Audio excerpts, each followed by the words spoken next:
रोज कमाने वाले, रोज खाने वाले, मोराबादी मैदान के चारों तरफ दुकान लगाने वाले ये लगभग 450 की संख्या में दुकानदार 3 दिनों से धरने पर बैठे हैं और आज उनसे मिलने आ रहे हैं कुछ नेता मंत्री, कुछ संगठन के लोग।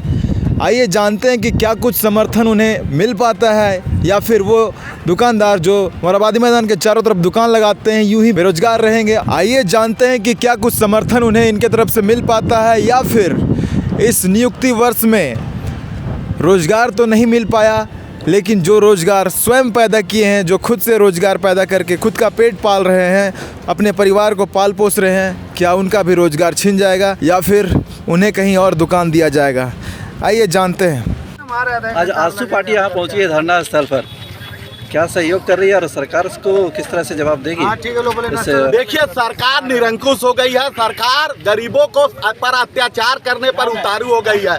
किस सोच और किस समझ के साथ जनता ने पूर्ण बहुमत देकर इस सरकार को जितलाया था कि नहीं, गरीबों का साथ देने वाली ये सरकार बनेगी, गरीबों की सरकार बनेगी। सरकार पहले कही मैं आऊँगा 27% आपको आरक्षण दूंगा, गरीब पिछड़ों को 27% आरक्षण दूंगा, गरीबों के लिए काम करूंगा। गरीबों की सरकार, गरीबों के मसीहा, ये कैसी मसीहा है? ये कैसी सरकार है? अपराधी अपराध करते हैं, पुलिस उसे पकड़ नहीं पा रही है, उसे रोक नहीं पा रही है, प्रशासन नहीं रोक पा रहा और उसका ठीकरा गरीबों के सर पर फोड़ने का काम कर रही है सरकार।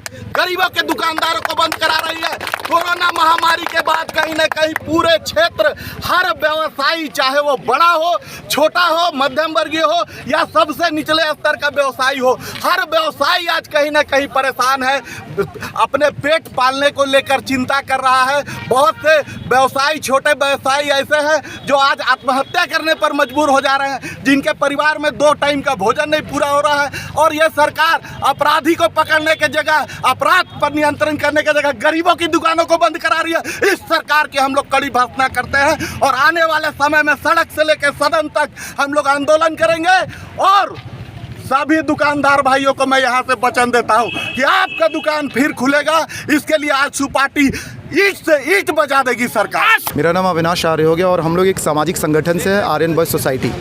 हम यहाँ पर जो मुद्दा है उसको एक समर्थन देने आए हैं अपनी तरफ से। सामाजिक संगठन रूप में हमारे साथ और भी लोग जुड़े हुए हैं और आपको जैसा पता है कि ये जो गैंग वॉर हुई है, आप ये बताओ कि ये गैंग वॉर, माननीय मुख्यमंत्री से क्वेश्चन है मेरा कि ये जो गैंग वॉर हुआ है, क्या अगर ये मोराबादी की जगह आज के डेट में अपर बाज़ार में होता है या मेन रोड में होता है या बिरसा चौक में होता है या हरमू में होता है, तो क्या आप सारी जितनी दुकानें वहाँ की बंद कर देते? क्या एक क्वेश्चन है कि आप तर्क ये समझिए कि अगर ये गैंग वॉर है, कहीं भी घट सकता है ये घटना। आप अगर अपराधी खुलेआम गैंग वॉर करें तो आपका लॉ एंड ऑर्डर फेल है।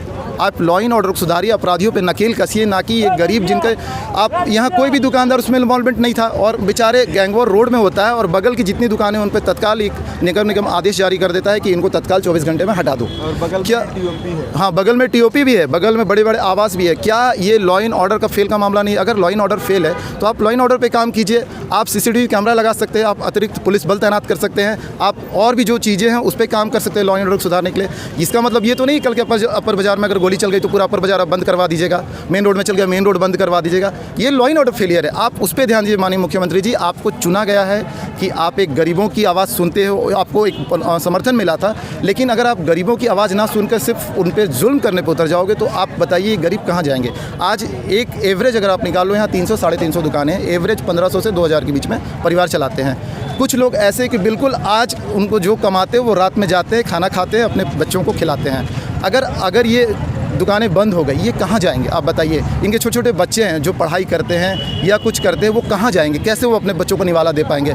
एक हक का निवाला अगर आप दे नहीं सकते तो कृपया इनको छीनिए मत। और ये बच्चे कल के डेट में इनके पास रोजगार नहीं होगा तो ये कहीं ना कहीं क्राइम की ओर अग्रसर होंगे और आप ये क्राइम को बढ़ाएंगे। बिल्कुल। तो आप ये समझिए कि ये जो बेरोजगार होंगे ये कहीं ना कहीं क्रिमिनल बनेंगे या कोई छिनतई करेंगे, पॉकेटमारी करेंगे, तो इसका कौन जिम्मेवार होगा? इनकी कोई गलती नहीं सर इसमें। देखिए, रेहड़ी पटरी वाले दुकानदार हैं जो अस्थाई लगाते हैं। सवेरे जब कभी लोग दौड़ते हैं, कोई सवेरे लगाता है, कोई शाम को लगाता है और लगा करके अपने परिवार की जीविकोपार्जन करते हैं और ये आज से नहीं कई वर्षों से लगा के आ रहे हैं।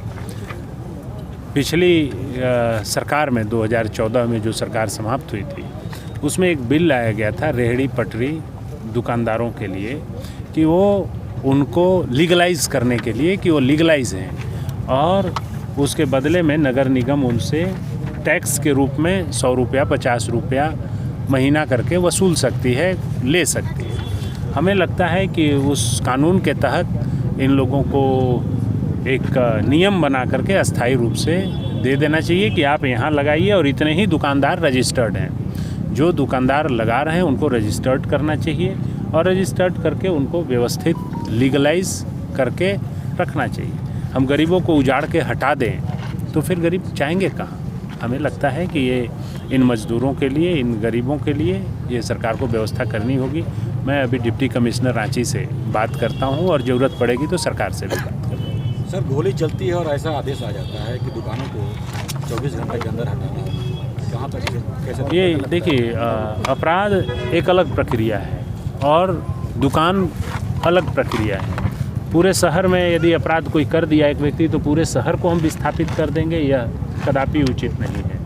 तो सरकार को इस पर फिर से विचार करना चाहिए, और जिला प्रशासन को इस पर फिर से विचार करना चाहिए कि जिला प्रशासन इनका पेट पर लात न मारे, इनके रोजी रोजगार से खिलवाड़ न करे, और साथ ही अपराध पर कैसे नियंत्रण करेगा यह जिला प्रशासन उस पर विचार करे। त्रिपाठी जी, सरकार में तो आप लोग सरकार कांग्रेस का समर्थन है, सरकार कांग्रेस का समर्थन। सरकार आपकी फिर भी कुछ नहीं हो रहा है, आप बैठे हुए हैं समर्थन में, तो आखिर आप सरकार का विरोध कर रहे हैं, इनका समर्थन कर रहे हैं, क्या कुछ है? सरकार का विरोध नहीं है, ये जो प्रशासनिक पदाधिकारी इनको हटाने के लिए इन्होंने ने जो कहा है, उस बात के विरोध में लोग बैठे हैं। वही जानकारी लेकर के हम लोग अभी डिप्टी कमिश्नर से बात करने जाएंगे।